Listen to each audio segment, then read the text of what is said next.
係啦。麥雅智女士集教育專家、資深傳媒人及公益大使於一身，憑藉家庭教育碩士專業，將預防醫學融入育兒同埋生活實踐，推展無煙家庭文化，係推動全人健康嘅卓越倡導者。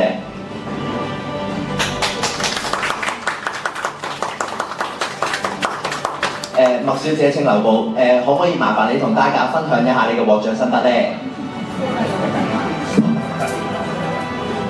多謝大家，今日覺得好榮幸可以得到大會嘅呢一個個人成就獎。咁其實對於我嚟講，我真係覺得我冇咩成就，我最大嘅成就就係、我組織咗一個好嘅家庭。我今日我先生同埋我第2個仔仔都有嚟支持我。咁我有3個小朋友。我喺過往嘅大概8至9年嘅時間咧，同大家好多廣大嘅市民喺透過一個 Facebook 啦，做好多嘅直播嘅。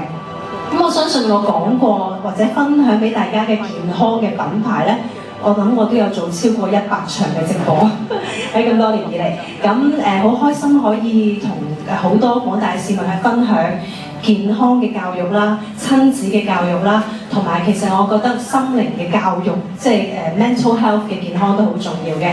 尤其是最近見到一啲唔係咁開心嘅新聞啦，咁我好希望攞咗呢個獎之後，可以繼續同廣大嘅市民去宣傳親子教育嘅重要性，同埋健康 mental health 嘅重要性。咁希望大家各位家長唔好淨係為咗子女學業好緊張，自己嘅情緒都需要多加以注意，同埋小朋友嘅心理健康、健康發展都係好重要嘅。